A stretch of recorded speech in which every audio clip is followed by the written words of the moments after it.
अस्सलाम वालेकुम, मेरा नाम डॉक्टर मीना इकबाल जिलानी है और मैं सर्विसेज हॉस्पिटल लाहौर में काम करती हूँ मेडिकल डिपार्टमेंट में।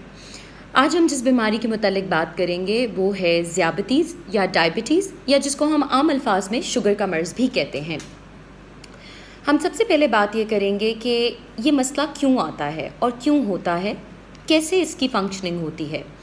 हमारे जिस्म में एक अज़ा मौजूद है जिसको हम कहते हैं पैनक्रियास या लबलबा। इसके अंदर ख़ास किस्म के सेल होते हैं जो इंसुलिन बनाते हैं। ये इंसुलिन तब खारिज होती है जब जिस्म में ग्लूकोज़ बहुत ज़्यादा हो जाती है। जब ग्लूकोज़ की मिकदार ज़्यादा होती है, लबलबे से ये इंसुलिन खारिज होती है और ग्लूकोज़ को या शुगर को खून में कम करने में मदद करती है।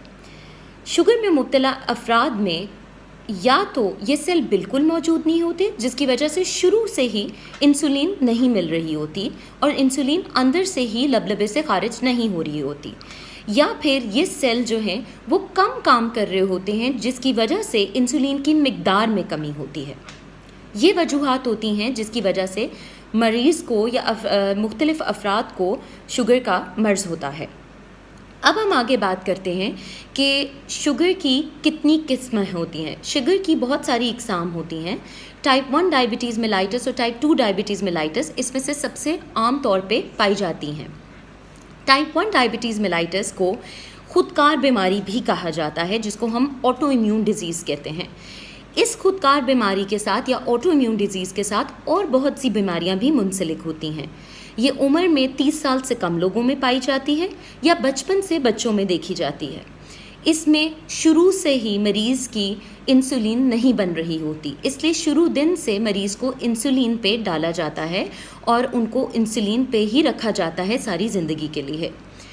जहाँ तक बात ठहरी टाइप 2 डायबिटीज़ मेलाइटस की, ये उम्र के बाद के हिस्से में होती है और 30 साल की उम्र के बाद होती है।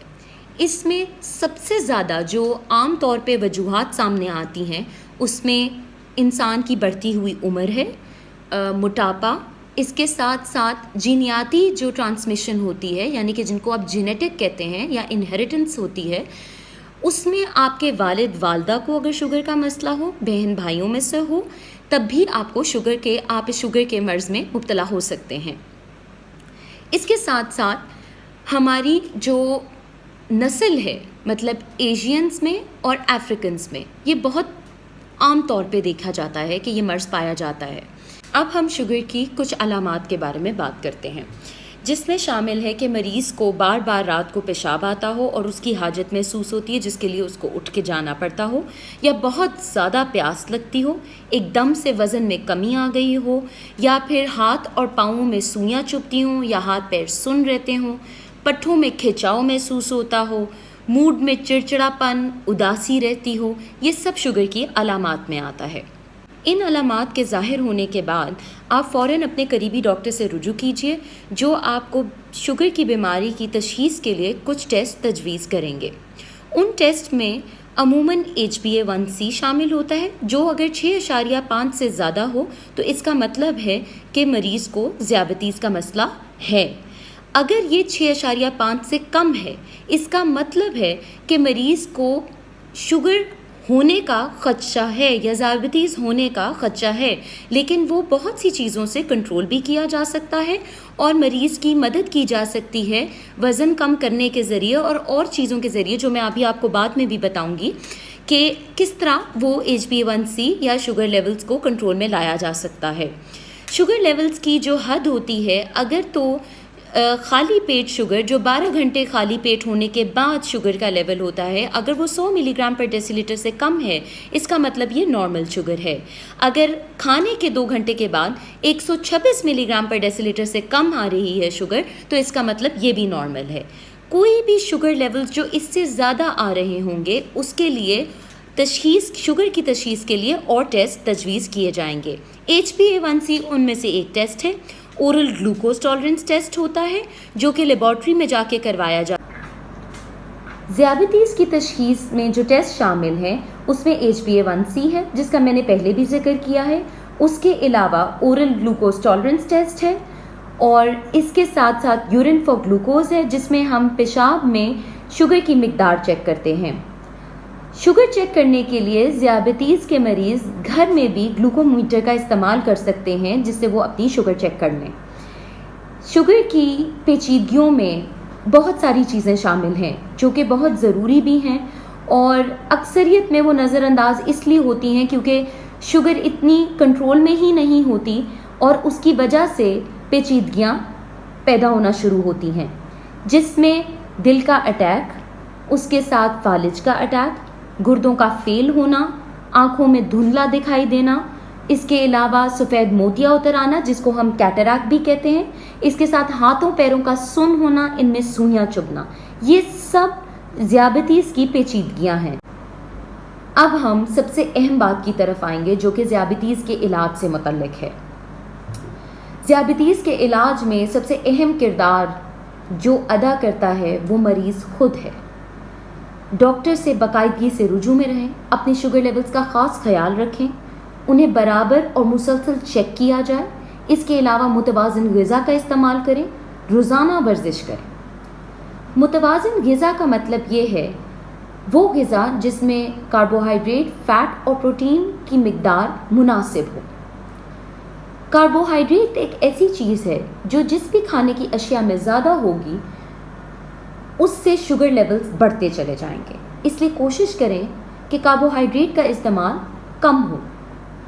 اس کے علاوہ اسپغول کا استعمال باقاعدگی سے کیا جائے، بیکری کے آئٹم سے پرہیز کیا جائے، ڈبے کے جوس، بوتل، وہ سبزیاں جو زمین کے نیچے اگتی ہیں جس میں آلو شامل ہیں، چقندر شامل ہیں، یہ سبزیاں نہیں استعمال کرنی چاہیے۔ اس کے علاوہ وہ پھل جن میں گلائسیمک انڈیکس یا شوگر بڑھانے کی بہت زیادہ طاقت ہوتی ہے وہ نہیں استعمال کرنے، جیسے کہ کیلا، آم، انگور، اس کے علاوہ چیکو یا تربوز۔ یہ وہ پھل ہیں جن میں گلائسیمک انڈیکس بہت زیادہ ہوتی ہے اور شوگر بڑھانے کی بہت زیادہ صلاحیت رکھتے ہیں۔ اس کے علاوہ چاول، شوگر کے مریض چاول کا استعمال بہت مناسب مقدار میں کریں، کوشش کریں کہ پرہیز کریں یا ہفتے میں 1 یا 2 دفعہ سے زیادہ چاول کا استعمال نہ کریں۔ اس کے علاوہ چینی بالکل ختم کر دیں، چینی کی جگہ گڑ کا استعمال تھوڑی مقدار میں، یا اس کے ساتھ اس کے علاوہ بازار میں آرٹیفیشل سویٹنرز ملتے ہیں، کبھی کبھار ان کا استعمال کر لیا جائے۔ اس کے علاوہ ہم بات کریں گے ورزش کی۔ ورزش ایک بہت اہم کردار ادا کرتی ہے۔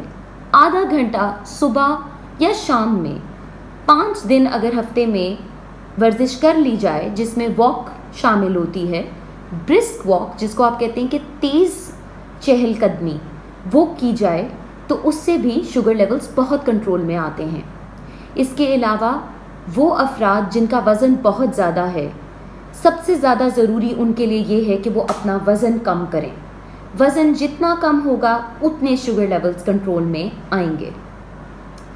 اس کے ساتھ ساتھ میں یہ بھی بتاتی چلوں کہ شوگر کی جو دوائیاں ہیں ان کو باقاعدگی سے استعمال کرنا سب سے زیادہ ضروری ہے۔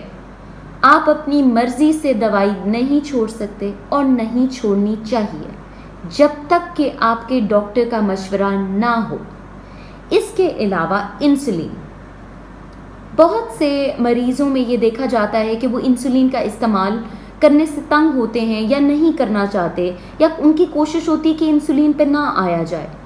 انسولین صرف تب دی جاتی ہے جب بہت اشد ضرورت ہو، جب شوگر لیولز کنٹرول میں نہ آ رہے ہوں، تب انسولین دی جاتی ہے۔ اور انسولین کا استعمال اور دوائیوں کا استعمال بہت ضروری ہے شوگر کے مریضوں کے لیے، کیونکہ اس کے بغیر آپ کی شوگر خالی ڈائٹ اور ان چیزوں سے جب تک کنٹرول ہوگی آپ کے ڈاکٹرز آپ کو وہیں تک رکھیں گے، لیکن جب وہ کنٹرول نہیں ہو رہی ہوگی ورزش سے یا متوازن غذا سے، پھر اس کا مطلب ہے اس کے ساتھ بھی ضرورت ہے دوائی کے استعمال کی یا انسولین کے استعمال کی۔